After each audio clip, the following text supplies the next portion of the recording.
তুমি একা একা ফুলের মধু খাবে? তাই কখনো হয়? বলল একটি লোক। আয়া শখে নিয়ে যাচ্ছিল। ঠিক সেই সময় কিছু লোক এসে হাজির হয়ে ওদের সামনে এসেই বাজে কথা বলা শুরু করলো। কী সব যাতা কথা বলছেন? আমাদের সামনে থেকে সরুন। সরতে পারি? তোমার মধু খাওয়া শেষ হলে আমাদেরও একটু মধু খেতে দিতে হবে, বলেই একটি চাকু বের করলো লোকটি। আয়াস ভয়ে শখের পিছনে লুকিয়ে পড়ল। উহ, মামুনি কি সুন্দর, সাদা ধবধবে পেট। ইচ্ছে করছে এখনই ঝাঁপিয়ে পড়ি। এত সুন্দর জিনিস সামনে পেয়ে না খেয়ে তাই থাকা যায়? লোকটির কথা শুনে শখ নিজের দিকে একবার তাকিয়ে তাড়াতাড়ি করে কোনো রকম নিজেকে ঠিক করে নিল। আপনাদের ঘরে মা বোন নেই? অসভ্য লোক কোথাকার! যান গিয়ে নিজের মা বোনদের গিয়ে এসব কথা বলেন। এই কথা বলার সাথে সাথে আয়ান এসে শখকে থাপ্পড় বসিয়ে দিল। তুমি ওদের দেখিয়ে বেড়াবে তাতে সমস্যা নেই, আর ওরা বললেই দোষ, তাই না? তোমাকে এসব কে পড়তে বলেছে? স্যার, আপনিও? এটা কোনো স্যারের ব্যবহার হতে পারে? এই মামু, তুমি একদম ঠিক কথা বলছো। চলো আজ আমরা সবাই মিলে মধু খাবো। কথাটা শেষ হওয়ার আগেই আয়ান লোকটির নাক বরাবর ঘুষি মারল। সাথে সাথে লোকটির নাক ফেটে রক্ত ঝরছে। তোর সাহস কী করে হয় আমার গায়ে হাত দেওয়ার? তুই জানিস আমি কে? তুই কে তা জানার প্রয়োজন আয়ন করে না। তুই ওকে যে খারাপ কথা বলছিস তার শাস্তি তোকে পেতেই হবে। তুই ওকে কতগুলো কথা বললি তার বেলা? ওকে সব কিছু বলার অধিকার আমার আছে, তোদের নেই। আমি ওকে ভালোর জন্য বলছি। তোরা কি ওর সাথে ভালো কিছু করবি নাকি? মা বোন সবাই আছে, তাই বলছি ভালোই ভালোই চলে যা। যাব না, কি করবি? গেলে পাখিকে নিয়েই যাব। আমাদের কাজে বাধা দেওয়ার তুই কে? আয়ান লোকটিকে মারতে মারতে মাটিতে শুইয়ে ফেলল। আয়াসের অবস্থা খারাপ বুঝে আয়াস পালিয়েছে। শখ দৌড়ে এসে আয়ানকে থামানোর চেষ্টা করছে, কিন্তু আয়ানকে থামানো যাচ্ছে না। আয়ান নিজেকে শান্ত করে কাকে জানি কল করলো। তারপর শখের হাত ধরে টানতে টানতে একটি রুমে নিয়ে গেল। কি হলো? আমাকে এই রুমে নিয়ে আসলেন কেন? আয়ান চুপ। কথা বলছেন না কেন? আমার ভালো লাগছে না, খুব অস্বস্তি লাগছে। কোথায় গেল আয়াস? আমি তোমাকে নাচ দিতে নিষেধ করছিলাম, তাও কেন দিলে? শান্ত হয়ে বলল আয়ান। আয়ানের প্রতিটা কথা শখের গায়ে কাটা দিয়ে উঠছে। সত্যি তো, আয়াস কোথায় গেল? ওর জন্য আজ আমি এই অসম্মানিত হয়েছি। আজ যদি স্যার ঠিকমতো না আসতো তাহলে কি হতো কে জানে। আয়াস ঠিকই পালিয়ে যেত, এটা বোঝা গেল। আয়াস একটা স্বার্থপর ছেলে। কি হলো, কথা বলছো না কেন? আমি কিছু বলছি, আর আমি এক কথা বারবার বলতে পছন্দ করি না। ধমক দিয়ে চিৎকার করে উঠলেন। হঠাৎ করে ধমক দেওয়াতে শখ ভয়ে চমকে উঠল। আসলে স্যার, আসলে নিজেকে খুব সুন্দর মনে হয় তাই না? শরীর দেখাতে খুব ভালো লাগে। শরীর দেখে আকৃষ্ট করতে চাও সবাইকে, নিজের দিকে টানতে চাও তাই না? স্যার! হুশ! শখের ঠোঁটে আঙুল দিয়ে চুপ করিয়ে দিল আয়ান। আয়ান শখের এতটা কাছে আসায় শখ কথা বলার শক্তিটুকু পাচ্ছে না। আয়নের গরম নিঃশ্বাস বরাবর শখের মুখে পড়ায় শখ চোখ বন্ধ করে আছে, বারবার কেঁপে কেঁপে উঠছে। তোমাকে আমি নিষেধ করলাম নাচ দিও না, তবুও তুমি দিলে। তা আমার তো তোমার উপরে কোনো অধিকার নেই। আয়েশের তো আছে, সে কোথায় গেল তোমাকে রেখে? যাহ, তোমার বিপদ জেনেও পালিয়ে গেল। কেমন আপন মানুষ তোমার! স্যার, আপনি এভাবে কথা বলছেন কেন? আপনি আয়েশের সাথে নিজের তুলনা করছেন। কোথায় আপনি আর কোথায় আয়াস? স্যার, কি পাগল হয়ে গেল নাকি? এমন ঘোর লাগা কণ্ঠে কথা বলছেন কেন? উনি কি বুঝতে পারছেন না ওনার এমন কণ্ঠে যে আমার কলিজা কেঁপে উঠছে? তা কি উনি শুনতে পাচ্ছে না? আয়ন কিছু একটা ভেবে শখকে ধাক্কা দিয়ে নিজের থেকে সরিয়ে দিয়ে ফেলে দিল। তুমি শখ, শরীর দেখিয়ে বাকি সবাইকে পাগল করতে পারলেও আমার মনে কোনোদিন জায়গা করে নিতে পারবে না। মনে থাকে যেন। আর নেক্সট টাইম আমার সামনে তোমাকে বোকরা ছাড়া অন্য পোশাকে না দেখি, এর পরিণাম খুব খারাপ হবে। তোমার একার জন্য বাকি ছেলেমেয়েগুলো নষ্ট হয়ে যাবে, বলে আয়ান রুম থেকে গটগট করে চলে গেল। শখ বসে কান্না করতে লাগলো। আমি সত্যি কি এতটা খারাপ? আমি তো এমন মনোভাব নিয়ে সাজি নাই। তাহলে স্যার আমাকে এভাবে কেন বলল কথাগুলো? শখ আর এক মুহূর্ত দেরি না করে বাড়ি চলে গেল। এভাবে কাটছিল দিনগুলো। কেটে গেল 6টি মাস। আজ শখের 18তম জন্মদিন। শখের বাসায় কি বিশাল আয়োজন! এই কয়দিন শখ আর আয়নের প্রয়োজন ছাড়া কথা হয় নাই। শখ এখন নিয়মিত বোকরা পরে চলাফেরা করে, এতে শখের বেশ ভালোই লাগে। বোকরা পরার কারণে এখন অনেক সম্মান পায় শখ। শুভ মুনতাহাকে জানানোর পরিমাণটাও আরও বাড়িয়ে দিয়েছে। এখনও মুনতাহার মনে নিজের জায়গা করে নিতে পারে নাই। সবাইকে দাওয়াত করা হয়েছে, আয়ানদেরও দাওয়াত করেছে আহনাফ সাহেব। কিছুক্ষণের মধ্যে সবাই চলে আসবে। Hi baby. এই কোন শালারে, আমাকে দেখে ছোট বাচ্চা মনে হয়? বেবি বলছিস, বলল মুনতাহা। তুমি আমার কাছে বেবি, ছোট্ট বাচ্চা। রাগে ভরা একটা মেয়ে, বলল শুভ। আপনাকে এখানে আসতে দিল কে?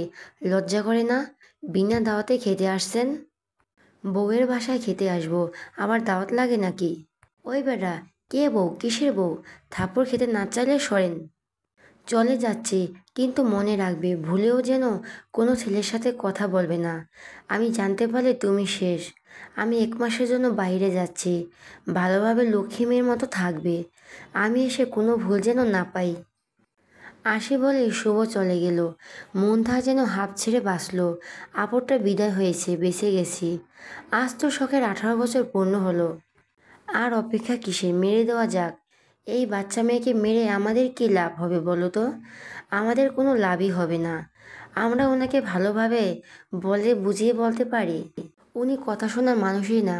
উনি ওনার কাজে সফল না হওয়া পর্যন্ত আমাকে আমার ছেলেকে ফিরে দেবে না। আমি তো এমনি নিজের ছেলেকে কাছে পাই না, উনি আমার ছেলেকে নিজের ছেলে বলে পাপ কাজ করিয়ে যাচ্ছে দিনের পর দিন। আমার ছেলে না বুঝে কত পাপ করেছে, হয়েছে, অনেক হয়েছে। আমি আর পারছি না। আমি এমনিতেই আমার ছেলেকে কাছে পাই না, তাহলে আমি ওনাকেও সফল হতে দিব না। আমি আজই শখকে মেরে ফেলবো। বাবা, আজ শখের 18 বছর পূর্ণ হলো। চলো আমাদের কাজটাও শুরু করে ফেলি। আমার সোনা ছেলে, এ তো পাগল হচ্ছ কেন তুমি? বাবা আছে না, সব কিছু সামলে নেবে। আমাদের কাজ হয়ে গেলে শখকে মারার দায়িত্বটা তোমার, বাকিটা বাবা দেখে নেবে। আজ তো শখকে একা পাবো না, তাহলে কখন? এতগুলো বছর ধৈর্য ধরতে পারছি, আর কয়টা দিন পারবো না সোনা? 2টা দিন যাক, বাকিটা আমি করে নিব, বলে উনি চলে গেলেন। আমার এতদিনের আশা পূর্ণ হতে চলছে। আমি আসছি আয়ান, তোমাকে নিজের করে নিব এবার। আমাদের আর কেউ আলাদা করতে পারবে না, বলে মেয়েটি হাসলো। সবাই চলে আসছে, এখন শখ কেক কাটবে। সবাই শখের পাশে এসে দাঁড়িয়েছে। শখের এক পাশে রুহি আপু, আরেক পাশে মুনতাহা দাঁড়িয়ে আছে। রুহি কেন জানি মুনতাহাকে সহ্যই হয় না। হয়তো শখ রুহিকে একটু বেশি ভালোবাসে তাই। শখ কালো রঙের গাউন পরেছে, আজকে শখকে খুব সুন্দর লাগছে। আয়ান বারবার আর চোখে শখকে দেখছে। শখ অবশ্যই একবারও আয়নের দিকে তাকায় নাই।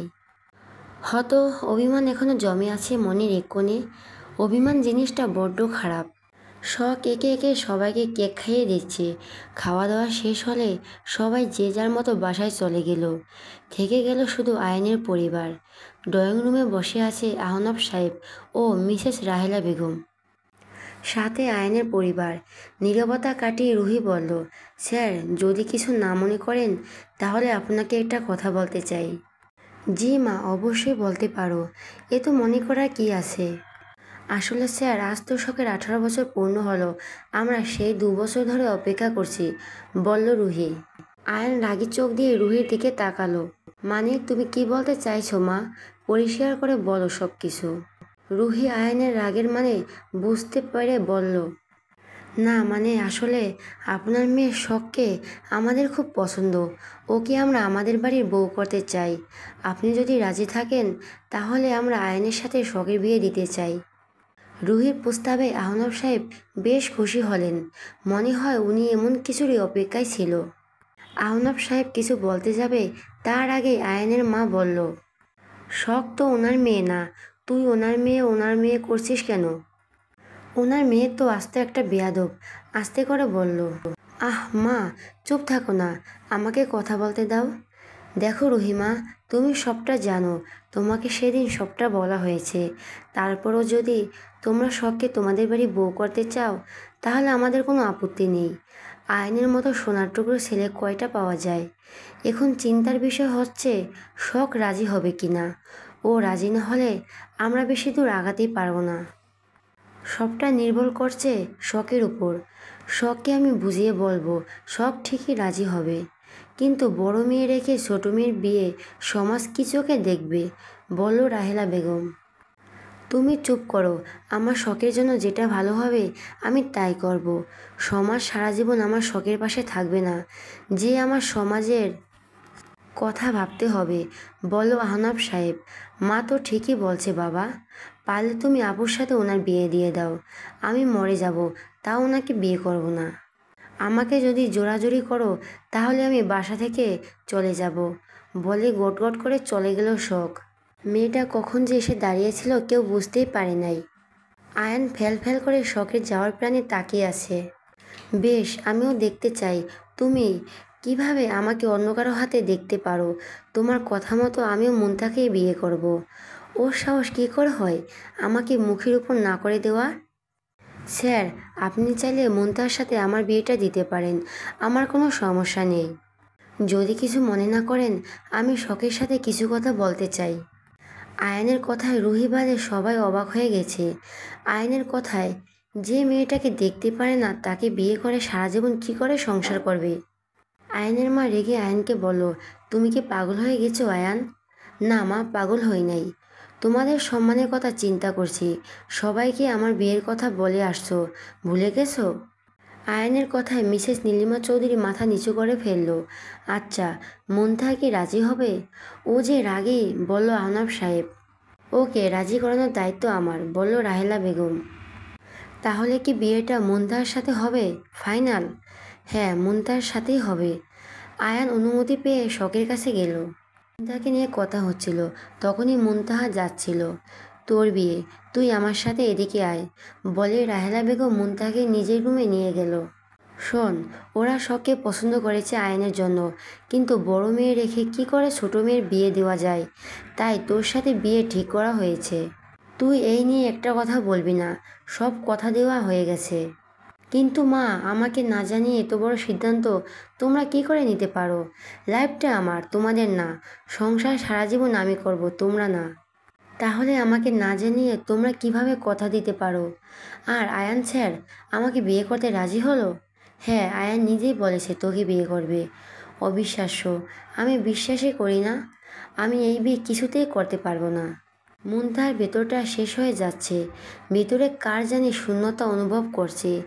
এই মুহূর্তে যাকে সব থেকে বেশি মনে পড়ছে সে আর কেউ না, শুভ। তাহলে সেও কি শুভকে ভালোবেসে ফেললো? না, এ হতে পারে না। আমি এই বিয়ে কিছুতেই করতে পারি না। আমাদের এই একটা কথা রাখ মা, তোকে ছোট থেকে বড় করেছি, তোকে নিয়ে কি আমাদের আশা ইচ্ছে আকাঙ্ক্ষা থাকতে পারে না? বল, তুই এভাবে আমাদের ছোট করে দিবি? এই দিন দেখার জন্য তোকে আমরা বড় করেছি। মায়ের কথা শুনে মুনতাহার তীরের মতো বকে গিয়ে লাগলো। সে যতই রাগারাগি করুক না কেন, বাবা মায়ের অসম্মান হোক, এমন কোনো কাজ তো সে করতে চায় না। এখন সে কি করবে? হ্যাঁ, শুভকে কল দেওয়া যেতে পারে, উনি যদি কিছু উপায় বের করতে পারে। আচ্ছা মা, তুমি যাও, আমিও ভেবে দেখছি। আমি এখন একটু একা থাকতে চাই, আমার ভালো লাগছে না কিছু। মুনতাহার মা খুশি হয়ে বলল, আমি জানতাম মা তুই ঠিক রাজি হবি। আমার মেয়ে যতই রাগী হোক না কেন, আমার মেয়েটার মনটা খুব ভালো। যাই, সবাইকে গিয়ে বলে আসি, বলে উনি চলে গেলেন। মুনতাহার মা যাওয়ার সাথে সাথে মুনতাহার দরজা লাগিয়ে দিল। শুভকে কল করেই যাচ্ছে, কিন্তু শুভ কল তুলছে না। এক পর্যায়ে মুনতাহা কান্না করতে করতে ফুলেরে বসে পড়ল। আমি কি ভেতরে আসতে পারি? বলল আয়ান। আপনাকে আর কতবার বলবো আমি আপনাকে বিয়ে করব না, শুনতে পান নাই? সবার সামনে বলে আসছি, বাংলা কথা বুঝেন না নাকি? আমি কি তোমাকে বলছি আমাকে বিয়ে করতে হবে, বা তোমাকে বিয়ে করানোর জন্য রাজি করাতে এসেছি? মানে মানে এখন অভিমান করো না, যে অভিমানের শেষ আমাকেই না পাওয়া। কথাটা শোনা মাত্রই শখের ভেতরটা ধক করে উঠল। জানো শখ, অভিমান জিনিসটা খুব খারাপ, তাই বেশি অভিমান করতে নেই, নয়তো প্রিয় জিনিসটা হারিয়ে ফেলবে। দেখুন স্যার, কি বলতে চান সরাসরি বলেন, পেছানো কথা আমার ভালো লাগে না। দাওয়াত থাকলো সামনের মাসে, আমার আর মুনতাহার বিয়ে। তোমাকে কিন্তু সব সময় সব কাজে আগে আগে থাকতে হবে, বড় বোনের বিয়ে বলে কথা। এই খুশির খবরটা তোমাকে দিতে আসলাম। শালিকা হবে, তাই একটু মজা করলাম। হা হা হা। আমার আর মুনতাহার বিয়ের কথাটা শোনা মাত্রই বুকের ভেতরটা কেমন জানি ব্যথা অনুভব করছে। ভেতরটা ছারকার হয়ে যাচ্ছে। এমনটা তো চেয়েছি, তাহলে এখন কেন কষ্ট হচ্ছে? তবুও মুখে জোর করে হাসি এনে বলল, বাহ, তাহলে তো ভালোই। আমি খুব খুশি হয়েছি। খুব মজা হবে, তাই না বলেন?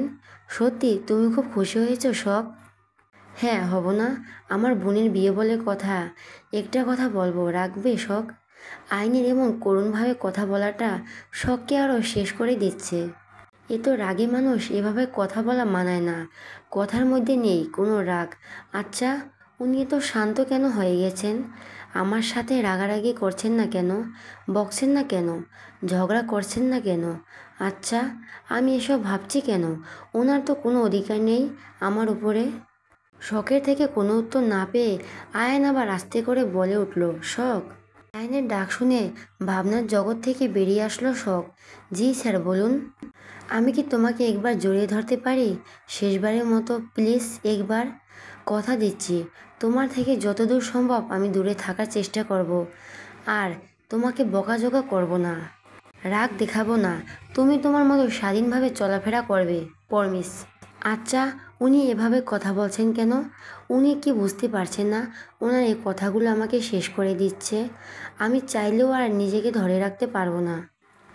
শখ কোনো কথা বলছে না, মাথা নিচু করে দাঁড়িয়ে আছে। অনেক সময় নীরবতা সম্মতির লক্ষণ হয়। তাই আর কোনো কিছু না ভেবেই আয়ন শখকে শক্ত করে জড়িয়ে ধরল। শখ কী করবে বুঝতে না পেরে এখনও আগের ন্যায় দাঁড়িয়ে আছে। কেন জানি এই মানুষটাকে তার সবচেয়ে নিরাপদ মনে হয়। মানুষটার কাছে থাকলে শান্তি পায় অনেক। পৃথিবীর সবথেকে শান্তির জায়গা এই মানুষটার বুকে। সারা জীবন মাথা রেখে কাটিয়ে দিতে ইচ্ছে করছে। না, না, আমি কী সব ভাবছি? আমি এমন অন্যায় আবদার করতে পারি না। উনি তো এখন আমার বড় বোনের হবু স্বামী। আমি সব কী করছি?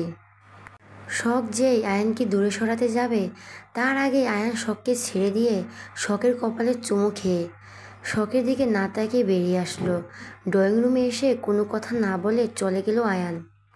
হয়তো নিজের চোখের পানিটা আড়াল করার জন্য কাউকে দেখাতে চায় না।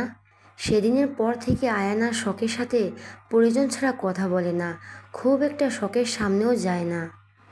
আয়নের এমন অবহেলা শখ কিছুতেই মেনে নিতে পারছে না। শেষ হয়ে যাচ্ছে, তবুও কাউকে কিছু বলতে পারছে না। এখন আয়নের কথা মতো ভোকরা পড়ে চলাফেরা করে, আয়নের মন মতো চলে। তবুও শখের পরিবর্তন আমাদের আয়নের চোখে পড়ে না। আর আগেও মতো কেউ বলে না, শখ এটা করো না, ওটা করো না। কেউ রাগ দেখায় না, বকা দেয় না। তবে কি স্যারের এই কথাই সত্যি? এই অভিমানের শেষে আমি আর স্যারকে পাবো না? আমি এসব কি ভাবছি? স্যার আমার বোনের হবু বর, কিন্তু স্যার তো আমাকেই ভালোবাসে। উনি তো আমাকেই বিয়ে করতে চেয়েছিলেন। আমি না করার পরে আমার উপর রেগে আমার বোনকে বিয়ে করতে চাইছে। সেদিন যদি আমি হ্যাঁ বলতাম, আজ অনেক কিছু সুন্দর হতো। এখন আমি কি করব? আমার মাথায় কাজ করছে না। শখ মাথায় হাত দিয়ে মাটিতে বসে পড়ল।